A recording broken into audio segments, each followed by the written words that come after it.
Hey guys, it's Average, welcome back to the channel. And today we're at Kittyhawk Aerodrome in the south of England at Burning Blue Designs Kittyhawk, that is. And we're going to be flying the beautiful Spitfire by Flying Iron Simulations. We'll get out of the grass, because no one wants to look at grass, do they? I must say, there is something looking in the first-person camera position in the sim, literal, you the person, at historic aircraft like this one. There's just something special about them. Yeah, this is the Mark 9, of course, by Flying Iron. And you'll notice it has got a pilot figure in it. Because, in compatibility's sake, they do actually have, down here, options to enable a modern pilot, a World War II pilot, or no pilot at all.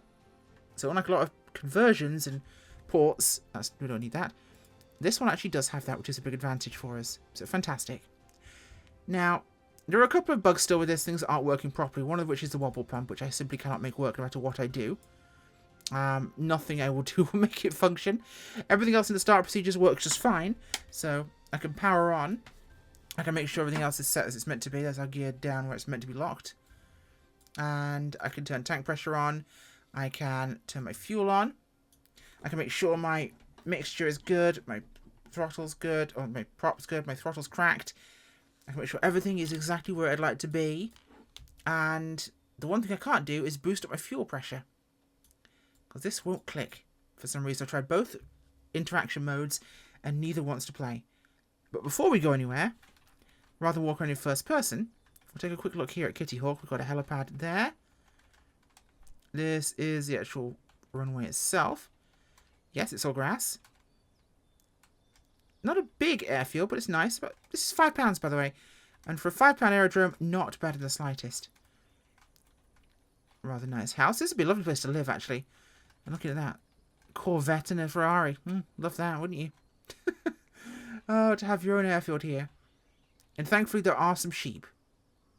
Everyone loves some sheep. Especially the Welsh. Also, solar panels will be hard to miss where this airfield's located. Bit of an eyesore, so it's a good job most of the windows in the house are not facing this direction. They're facing this way, which is a much nicer view. God, imagine having some chairs out here looking at this scenery in the summer. That'd be lovely. A little lake. But what is nice about this, of course, is being able to go out of the aircraft and go running around on foot and look at these things, at least some of them. Because there's not a huge amount of stuff here, but it's nice to have more English airfield options. And Burning Blue does tend to put out quite a lot of them. Now, it's the little things, especially with 24, is having places to walk around and interact. Be able to head into hangars, take a look at things, just explore the scenery. I just think it adds to the airfield experience. Speaking of which, obviously, because I can't actually boost my fuel pressure up, I'm going to have to do something I deeply regret, which is, where's my tablet?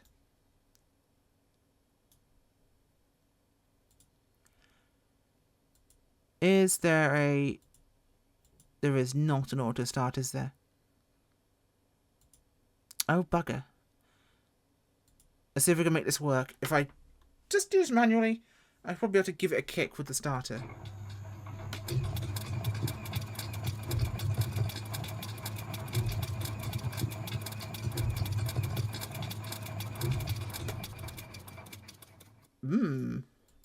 Ruh-roh, Raggy.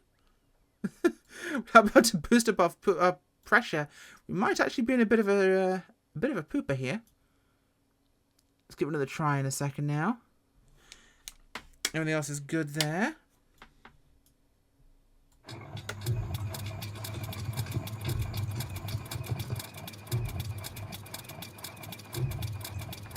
Oh, trying for the dreaded other option.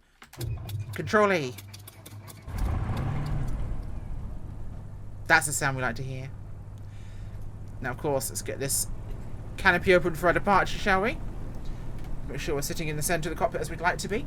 I hate having to use Control E. It's not a very nice experience, but you'll still get one or two little compatibility things. With this one, it's a tiny thing. There are a lot of the improvements that have been made, but obviously there's going to be little things here and there. Whoa! I did remove the parking brake. We'll do it properly now. Right. There we go. Let's get this thing steering. Make sure we're in steering tail wheel can function. There we go. Now, I thought it was an exit to the runway here. I don't think there is. It might be behind me. Oh, it's right there. Sorry, I was blind. Get some of my head on here. Now, for the first time ever, we'll be crossing London. And I'll be seeing London in flight sim for the first time. Yes, that is true. I have never flown in London in flight sim. I have always historically avoided big cities because in the past I had computers that either just about handled FSX or P3D because, frankly, those two barely handled themselves. But I never actually had a... Well, I didn't want to risk it with 2020. Hey, you've all been there, right? We all have our compromises. I'm a bush pilot. I like the bush, so I don't tend to go to big cities anyway. But as I said, we're flying to Duxford today, which feels like an appropriate place to take a Spitfire. And honestly, I just wanted an excuse to go to Duxford.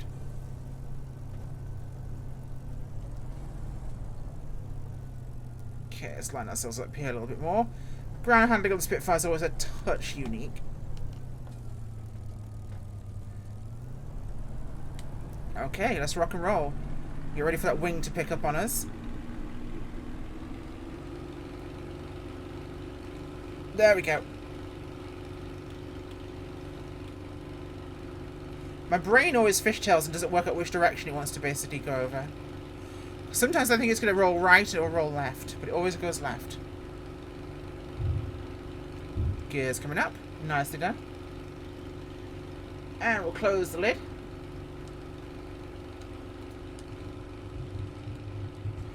There we go.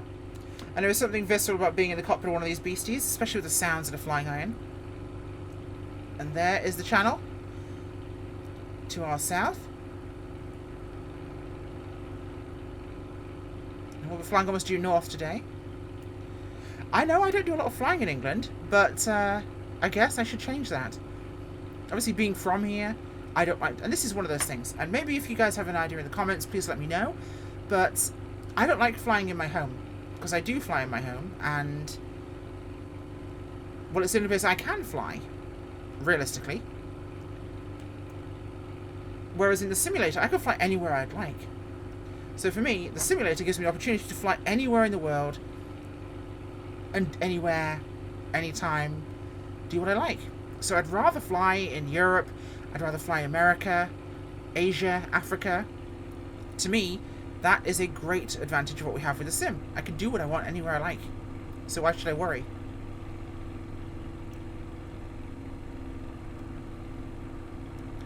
Okay. We're not entirely on course here. We'll take a quick look in just a second. Okay, there's our course and the airport's down below us. Now, I could normally start this thing beautifully in 2020. I love flying it in there, but of course, with slight derperies at the moment, these things I'm sure will change. So flying north on roughly this heading once we get ourselves lined up where we need to be. I could switch over the GPS in the cockpit, and you know what, just for the sake of simplicity, I will. We're flying in some fairly chunky airspace today. There we go. Sorted. I almost hate doing that, but I feel guilty. And I just going to quickly reset my head tracking because it's being bizarre today. There we go. See, everything's correct and centered now. I can re-engage it. This will happen with any of you who are used to using head tracking and sometimes run away and it has to be reset and recentered. And we're perfectly fine there. Lovely job. And we will cruise north in our Spit. It's about a 20-minute journey for us today. But it gives me a chance to talk to you guys and have a wonderful time, which is what I love doing in some of these flight videos. Look at the sounds of this beast. This is why I love flying this. Sounds absolutely stunning.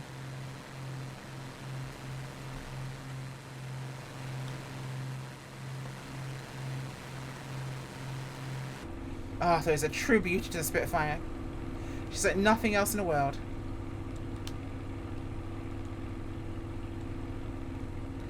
Right.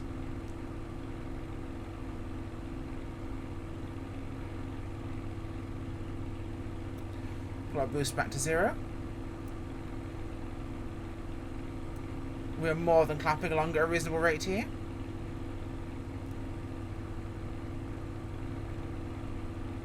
Clouds, we'll go around this, I think, a little bit. Plus it'll take us back on course correctly. London shouldn't be too far ahead of us. We should move it to 4 on the boost.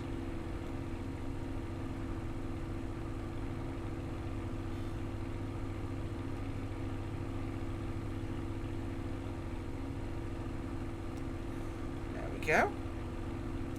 Let's take a quick look around our instruments. Temperatures looking green on there. Oil's looking in the green.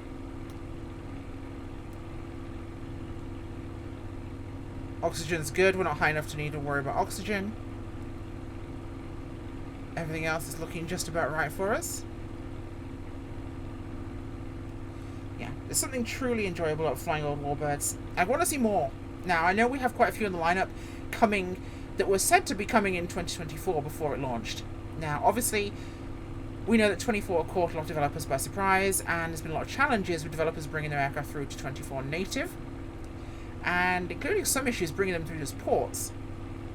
So, obviously, it's going to be some time before we really see the same speed of release and development as we got towards the end of 2020, because at the end of 2020, those last year or two, we had a frantic pace of development. Lots of more complex aircraft coming out, giving us exactly what we wanted as simulator pilots, and it was a good time. Now, we went from that prime good time to the buggy, rough launch of 24, and we've seen a very slow trickle of releases since then. It's speeding up, and more stuff is coming along, and I'm glad to see that. And we're still seeing 2020 products coming out, which is good too. In fact, I'm excited to still see 2020 products coming out. But a lot of those aircraft that we know were announced to be coming for 24, or that we'd see them in 24, like the Lancaster, the B-17, the Hawker Hunter, those have been a little bit quiet. Now, I suspect we'll see them fairly soon, or hear about them. And we have some very big releases coming on the horizon anyway. So that'll be something to look up to then. But for the time being, we're kind of still coming out of that window. And I think it will hopefully teach some lessons. Now, Asobo themselves, they've talked about the mistakes and what they would have liked to have done, and I think pressures are external in some regard there. And they have done a good job in terms of what they've been working on. Looking at the notes for Sim Update 2, we're looking at some big changes, improvements there. I'm very excited about Update 2, but I'm also very angry at simulator pilots. Why?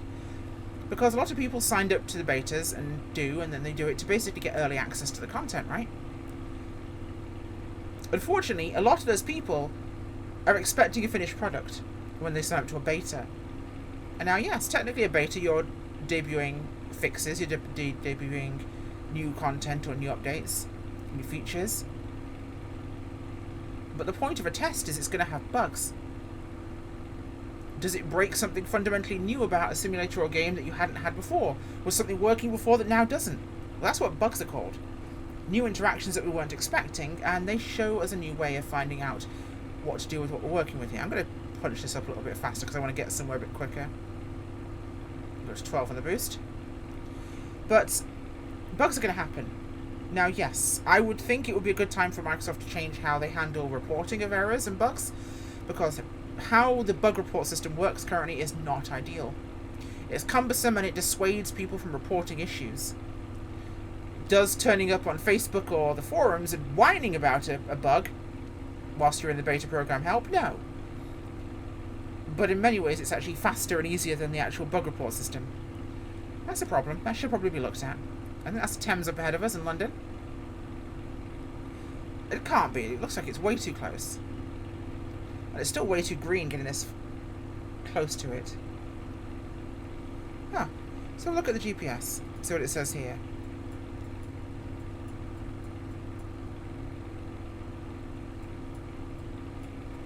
Oh, that's a big river.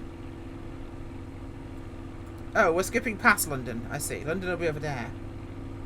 Oh, we'll take a detour. Let's punch it, Chewie.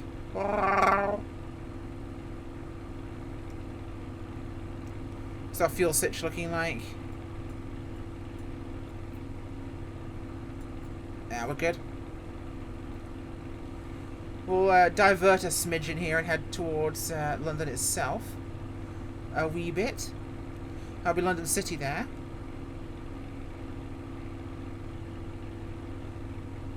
I'll get to enjoy London. I've not actually seen it properly. A smidgen of a diversion. We'll have a quick look-see doodle. Come over London and we'll be on our way back. I think that might be Biggin Hill over there. I could be wrong. But if I look here... Yep, Biggin Hill. Thought so. Oh, we'll have to visit Biggin Hill. Or at least fly over it. Of course, famous air base during the war. Helped in the defence of London, of course, during the Battle of Britain. Now, as I mentioned to you guys, we'll talk about more of that later. The Spitfire, this is a Mark 9, as I said. Now, the Mark 9 was a slightly later version, but there were many. Obviously, most notable in the Battle of Britain, Mark 1s and 2s. Those served in the early parts of the battle. And there were over 24 separate marks of Spitfire. It's had a lot of variants, not including the Seafire. There she is down there. We'll go third person, take a proper look at Biggin Hill. There she is. Biggin Hill. Right, that's London over there. So we had Griffin engined ones, we had Merlin engined Spitfires. So many different variants, lots and lots of crazy ones. It got very busy. But this is a Mark 9, of course, which was about 5,000 of these were built, I believe. Now, they had different wings and weapons. Mark 5s were more than any other type. They're about 6,400 Mark 5s. The Mark 9, of course, was the later-ish model than the 5. The 5s were 41, 42. These were about 43 onwards. And they did a lot of service. And very capable aircraft. Obviously, they introduced the cannons, which were a big improvement to these aircraft. One that they really did need, because they were underpowered and undergunned initially. Those 303 machine guns are great, but they're just not. Wait. If I thought this one had the external cannons. I could have sworn. I remember seeing this one with the external cannons. That could be the clipped wing variant. I must be going insane, because I swear I did. But of course, the initial 8 303s were nowhere near enough. It's good, but 303s, or ballpark, and that's the rifle ammunition, let's not forget, it really wasn't much against enemy aircraft, especially when the 109s and the 190s were coming in with 20mm cannons, which is a big difference in punch. And those cannons will have absolute mincemeat out of your Spitfire. Now, 8 machine guns helped quite well against the bombers, but at the same time, you want a bit more chew. And when landing rounds on someone is harder, it's good to have a bit more punch. So here's London down below us, and I finally get to see it from the cockpit of an aircraft. Looks just as crap as real life. So where's the Millennium Gnome? I think it might be down there somewhere. I actually got to see London when I was flying back from Arizona on my Paris to Manchester flight. Also got to see Paris and the Eiffel Tower.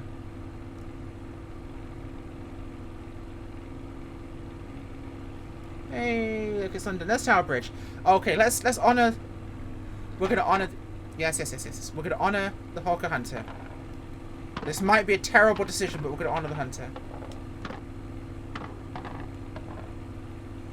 This is a really stupid plan, and it may not be contactable. It may not be pass-throughable, but we're gonna do it anyway because this is to honor a very special flight. Put it in the comments if you know the one I mean. And the pilot who did it, but a Hawker Hunter did this once in honour of the RAF. And we're going to give the RAF their victory salute as well. Hello, London. Nice to see you. Hello, Tower Bridge. I've got big hopes. Yes! There we go, baby. Yes, that felt right. That felt honourable. Right, let's get out of London. I hate the place, normally. Or at least I hate it on the ground. It's much more tolerable from the air. But I'd rather leave if that's possible. So let's head to Cambridgeshire and to Duxford. Now, of course, Duxford also was an airfield, of course, during the war. And has become since, if you're not familiar with it, if you're an American or another part of the world and haven't heard of the Imperial War Museum. But the Imperial War Museum is a collection of museums in England. A bit like the Smithsonian in America. But in this case, the Imperial War Museum focuses on warfare and the British Isles and its history. Now, Duxford is one of its biggest locations. This one's in Manchester and London. But Duxford is one of the biggest. And it has the Land Warfare Hall, it has the American War Museum, and it has the Duxford itself, which is an aircraft museum largely, and it charts history of aviation, civil and military. We have one of the largest collections of British airliners, British post-war early jet airliners, anywhere in the world. And we have World War II aircraft, we have World War I aircraft, Cold War, modern, we have American aircraft, including a B-52, which they flew in there. But to get the thing in, they had to basically empty the thing out so much that the pilots were almost sitting on coke crates to get it light enough to come in. They had to land at one of the American bases, strip it out, and come in on fumes. They've got an aardvark, they've got SR-71. I actually got to listen to a talk at Duxford in 2014 underneath the SR-71 with a colonel who used to fly it, talking about how they used to operate the missions. In fact, that it got so hot against the glare shield, they would put their ration packs on the glare shield of the aircraft and let them heat up, because it was 600 degrees against the glass. But Duxford's incredible. If you get the chance to go. And the Land Warfare Hall as well is fantastic. Now, I will say, I got the distinct pleasure on more than one occasion at Duxford and other museums of confusing, or at least surprising, old men. Now, there are a lot of volunteers that... that sounds like a terrible statement, but I will qualify, I promise. A lot of volunteers will come up and offer information about exhibits. And there's one old chap I remember in the Land Warfare Hall who was very surprised by my knowledge of the particular armoured vehicles in question. And there was another one regarding aircraft as well, but that was less funny. But this guy was so shocked that me, a lady, knew anything about tanks. In this particular case, it was actually German armour during the Second World War, and it was, people were looking, oh my god, the Tiger, the Tiger, the Tiger. And I was pointing out to Mr. Avangel that actually the Panzer IV was not only the most numerous, but in fact in many occasions when there were reports of Tiger contacts by Allied forces in Normandy and in the invasion of Europe, that in many cases they were just Panzer IVs. Especially once they had the grenade skirts and the shields put onto them. But when they were camouflaged up, many reports were either Panthers or they were Panzer IVs, not actual Tigers, which is why the Tiger reporting numbers went up quite so much. Now, yes, the Panther was a good tank, but it also had terrible reverse gear, was very slow to manoeuvre, and one of the most important things when you're fighting with tanks is to be able to get in and out of position. Now, if you're going to be fighting defensively, or ambushing somebody, being hold down is important. So you need to be able to fire from your hold down position, engage the enemy, and then back out of position, move, and pop back up somewhere else. That is one of the best ways. I don't know what that is. Let's have a look on the GPS.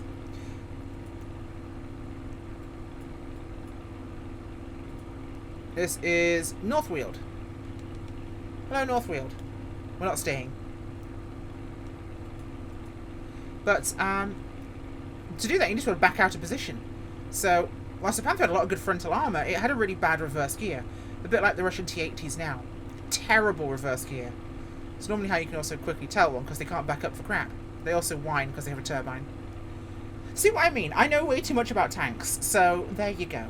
I have useless information about armoured vehicles and airplanes, which some guys absolutely find hugely attractive, and many are confused by. So there you go. But yes, it's fun to confuse people in museums or surprise them when you actually know quite a lot about something, because a lot of people underestimate women. So there you go. But no, Duxford is a place I have so many happy memories. Going there as a little girl with my father, going later with Mr. Avangel, and just going on my own. It's been a delight to be able to visit such a place and see such exhibits, especially the entire hangar full of aircraft that fly, that actually engage in the air shows at Duxford and around the UK. The Flying Legends hangar, which has P-51s, there's Spitfires, Hurricanes, there's P-47 Jug there, one of the Razorbacks, there's that, I think is that, yes, it is Stansted. I thought so. Flown out of there. But this is also the Catalina, and most importantly, the only remaining flying B-17 in Europe, the Sally B. And not only was she involved in the bloody 100th series, so it's on Apple, but she played Memphis Belle in the 2008 movie. She still carries Memphis Belle's nose art on the right-hand side of her nose because she played the Belle in that film. It's the only one flying in Europe. And I was very lucky in 2014 when the Canadian Avro Lancaster came to visit the UK for a tour season. And I got to see at that year's Duxford Air Show both Lancasters, the British one and the Canadian one, flying in formation, coming over the airfield with a escort of Spitfires and Hurricanes. The amount of Merlin engines you could hear, it was this deafening drone of Merlin engines, and it made me shiver. It was an exhilarating sound and feeling. A beautiful, beautiful sight. It was made even more special by seeing Sally B taxiing out below them. So Sally taxied out below them with her Pratt & Whitney's roaring, and there was a B-17 taxiing out whilst Lancasters flew overhead in formation. It was insane. And Sally B later got up there and joined them, but it's just an incredible sight and sounds of aircraft, and I absolutely loved it. Tell me your favourite air show experience. Because whilst that was a good one for me, it isn't my favourite. So put in the comments if you have a favourite experience, but I don't remember the year exactly, but I was maybe 16 or 17, and at the time my dad worked for an ambulance service, and they had their air ambulance at a... I'm not going to name the airports here, just for privacy's sake, because this will actually, could theoretically find out who my father is, so... My father was deputy director of A&E services at a particular ambulance service, and their ambulance was stationed at this one airport. Now, this airport acted as a staging location for an air show. So all the aircraft flying at this air show were staged there. So C-130s, Harriers, from the RAF at the time, and the BBMF Lancaster, Battle of Britain Memorial Flight Lancaster, was there. Spits, Jaguars, the Red Arrows, all staged at this place. And the hangar for the air ambulance, which was a BO-105 at the time, and their FBO, was right next to one of the parking spots, and it's where the Lanc from the BBMF parked up.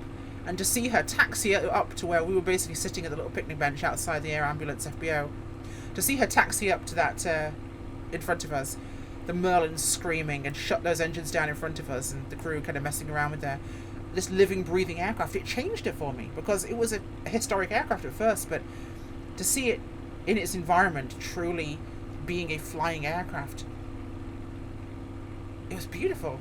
It really did so much for me. I loved seeing it. And I think aircraft, especially historic aircraft, need to stay flying because they change so many experiences for all of us. And I think Duxford will be here soon, because this motorway, I believe, is the M11, which leads us up towards Cambridge, which means we should be on the right track. In fact, we're probably very close. Oh.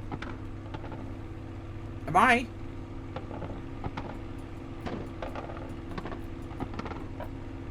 Oh, cock. I did...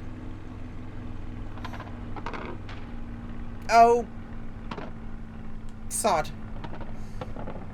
I did not have enough fuel budgeted for this. Well, there she is. So good job the airfield's there. There's Duxford right below us. And that would have been the M11. That was quite correct, as we are out of fuel. Oh, bugger. Well, this is about to get interesting. Oh, jolly good. Right, let's crack this.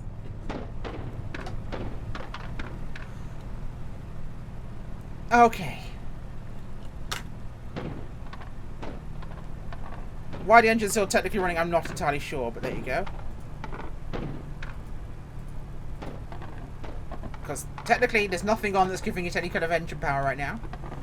I've noticed this happens sometimes, even in 2020's rendition of this. What's my speed? 114. I will do an S-turn, and I'm going to bring her into land here on the grass at Duxford. So I'm a bit too high. Although I can maintain and do a 180. I don't like the idea of a 180. It's like, I think I can do a 180 here. It's going to be pushing things, but I don't like it.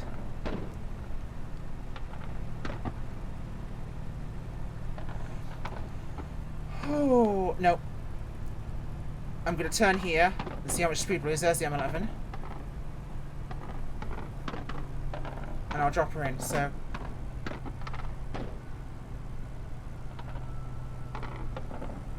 Gear down. Gear is down.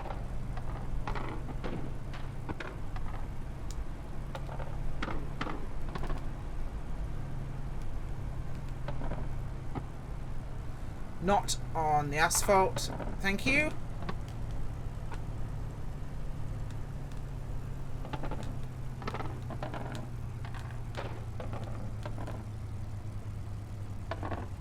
That's what I mean, the engine sounds are staying on even though my engine is very much off.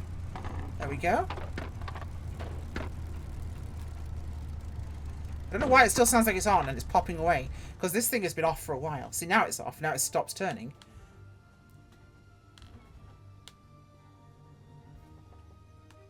Like I intended it. Oh, that was a little saucier than we'd like, I think, in this particular case.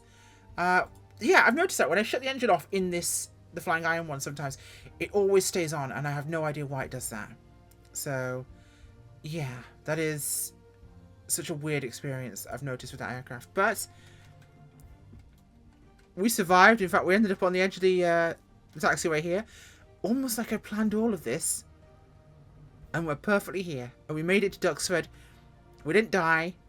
And I made the last bit more exciting than I wanted to. Because she's out of fuel. She's completely out of fuel. I don't know if the tablet lets me see the tanks. Wait, what? So I had the drop tank. Oh, I just didn't switch over to the drop tank. I could have turned on to the drop... Oh, yeah, it's down here, isn't it? I'm special. I ran out of actual fuel. And instead, I just forgot I had a drop tank. And I dead sticked it. You know what? If I'd have risked a real Spitfire like this, then people would have my guts. So, I think I showed you around here before. But let me just pop back in the airplane so I can go into the drone mode. But this is a land warfare hall. It's actually not a chieftain. It's a centurion. Normally, it's up on the top here. Or has been. Number of the vehicles outside here. I've not been here in a long time, so I've not actually seen what they've got now. These are just randomly assigned vehicles. But I've been in the back of a 432 around the demo area there. Some of the RAF base stuff is across the street there. Most of it's just privately owned now, but the stuff that's here is a restored Battle of Britain control room down there as well. This is the American Land Warfare Hall. This thing is insane. There is a buff in there. And yes, all those things you can see in the glass there are there. Jugs, B-29s, B-17s, B-24s, DC-3s, and a B-52, if you can imagine. And all the modern aircraft. And last I remember there was a F-15 here. And there's the civilian airliner collection, which they do have. And I'm pretty sure in this one is where you've got the still flying aircraft. I might be wrong. But there's a lot of stuff here. Tons of things here. World War II era control tower. All the other various halls. Fantastic stuff. If you've not been and you are in England or you come to England for a visit and you get a chance to go, please go. You'll love it. Duxford's incredible. Like, this place is insane. You'll see so much. And I honoured it by dead sticking a Spitfire in here. That felt prophetic. Even if it was my fault. Thanks for watching. Bye.